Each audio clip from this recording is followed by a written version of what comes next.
Good afternoon. My name is Maura Keefe. I'm one of the scholars in residence here, and it is my privilege to be able to introduce to you Kevin O'Hare, Artistic Director of the Royal Ballet of the United Kingdom.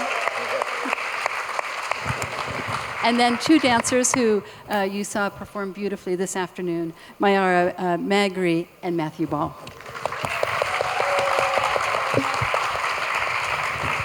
Going to give them a second to catch their breath from Manon and start, Kevin, with first an enormous thank you for coming finally to Jacob's Pillow. But also, I want to just start by asking you about how you curated the show.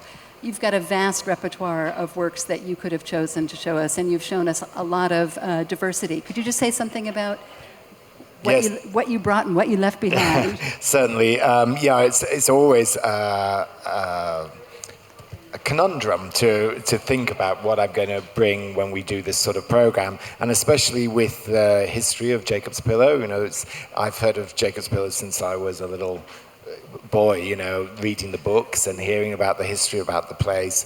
And so, of course, my immediate thoughts were to more contemporary dance and the newer works that we've created. But then, of course, talking with Pam, we are the Royal Ballet, and you want to see these amazing dancers do classical ballet as well. And then, of course, we have this amazing heritage as well. I think like no other company in the world, we have these three specific things, which is really the classical ballet repertoire that we do and want to do and uphold, like the Swan Lakes, the Nutcrackers, the Sleeping Beauties, the Giselles. And then we have our heritage, which is the founder choreographer, Sir Frederick Ashton, and Kenneth Macmillan, who really shaped the company and what we're about. And then the third strand is this vibrant new creative force, which is the people that work with us over the last decade that have created the new ballets that are now going around the world and leading the art form in a new direction. So, yeah, could you say something about that? We see the work by Pam Tanowitz that opened the program was a commission that premiered last year. What are you looking for in new choreographers? Other works recently, Kyle Abraham, who's a Pillow favorite. What are you looking for in choreographers? Well, I feel we want wonderful choreographers. There's so many really good choreographers, but it's ones that are excited about working with this particular group of dancers. I think it's really important. I mean, I'm not so interested in a choreographer just coming and presenting the same sort of work that they would do wherever they go. And so I love it when a choreographer is excited by the dancers they see and want to create on them and create something that's special to them. With Pam, it was really interesting. We were doing a small program about the centenary of Merce Cunningham, and we did our first ever Merce Cunningham.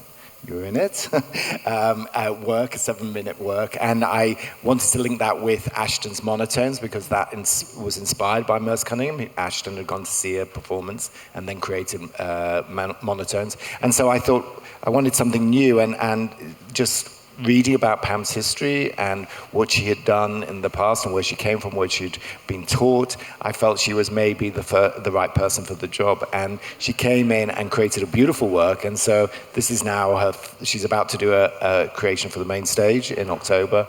And she says that we set her up for success in England. And I think it is a lovely way to work with choreographers, slowly finding the right way to introduce them to an audience and to the dancers as well.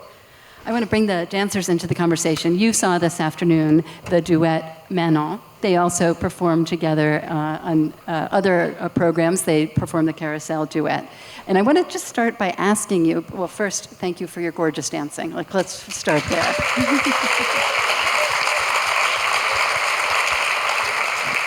What's so interesting for us who see less of Macmillan's work in the United States than maybe a British audience would be accustomed to is I've been thinking a lot about the coaching that you must get to develop these characters that are so different from each other in Manon to Carousel.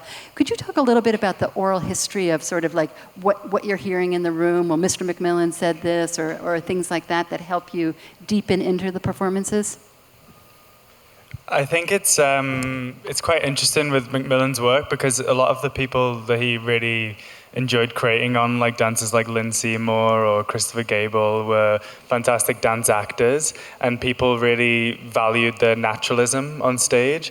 So whilst there's of course some very key specific moments and things that he wanted to kind of attain, I think he was also very keen for dancers to be in the moment, be natural, be honest as their own character, rather than just kind of going like, this is what the steps are, one to the other. And it feels to me like the kind of learning curve is almost embedding yourself into the world that these ballets create.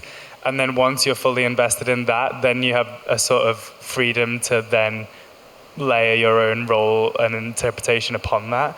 And I think it's actually, I mean, when you first join the company and you're in the corps de ballet, you're kind of like, I need a break, I need an opportunity. But it's actually really important, I think, to go through that. Sorry, the heavens are really opening up outside. It's really important to kind of be there on stage, selling fruit and pouring the drinks and everything like that, because you start to get invested in what I'd kind of describe as the fabric of the ballet.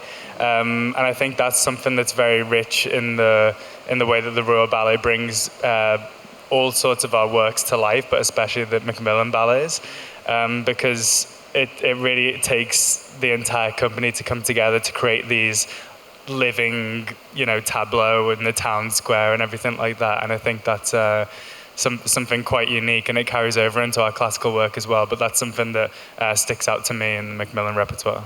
So, Mayara, first ever Manon before an audience today, right? I know.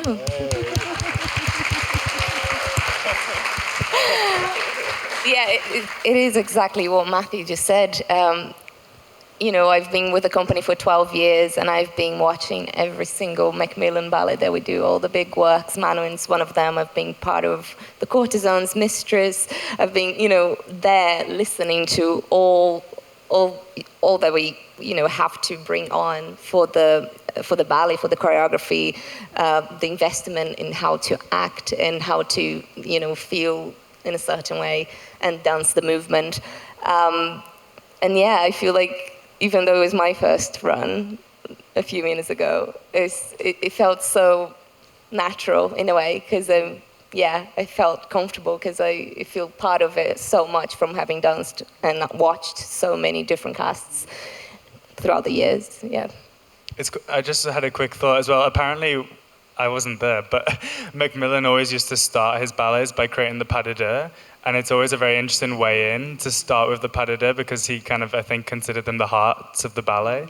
So I think, getting to do something like this, even if it's, not the full work, you already start to drink in just such a key element, like the distilled element of the ballet itself. Could you say, on other programs, you do the Ashton piece, Isadora, and it's so striking and beautiful. And I was just thinking about how, in some ways, it's so unadorned and unmannered, and what it's like to try to, calm down all the character and be a little bit more, quote unquote, natural in the dancing.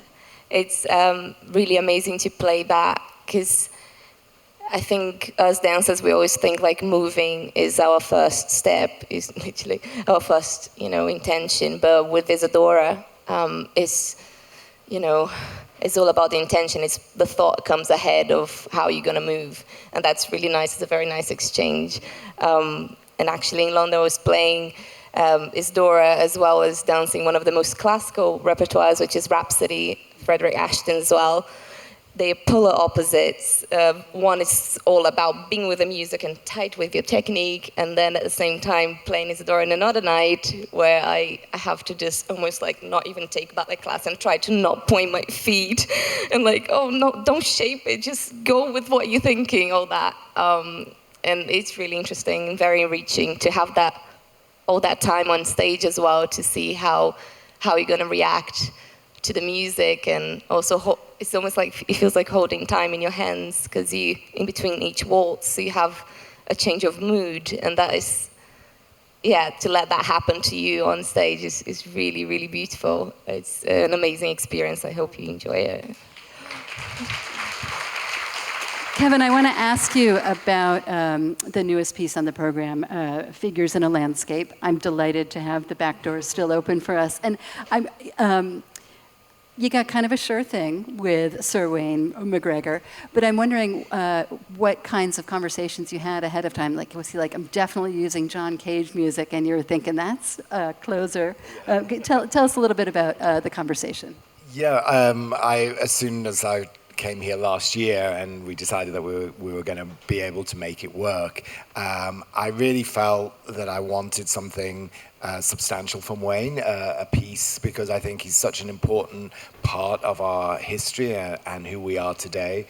And I felt this is such a special place that I felt I wanted something that could connect to this and with us, and something that's there forever, you know. And so we started the conversations, and then I had a video of one of your galas where they opened the doors. So I said to Wayne, look at this. And there was a lot of lights and there was a lot of things going on, but I was like, this is quite special.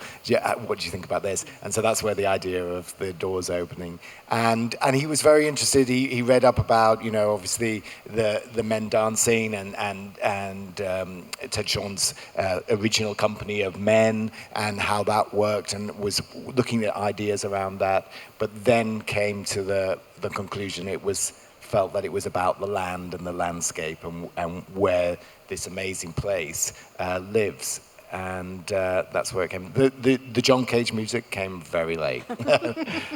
Well, I'm glad you said that it's about the landscape, because a thing we always reckon with at the Pillow when we have outside performances is that sometimes it rains. So I want to stop our conversation for today and invite you to return tomorrow for the Pillow Talk, directly following the matinee. Kevin will be in conversation with my colleague Teresa Ruth Howard, talking more about the company. And if you have a ticket to this evening's outside performance, you'll be back in here. So we need to turn the stage over for that next show. Thank you so much for your beautiful dancing, and thank you for being here. Thank you. Thank you. Thank you very much.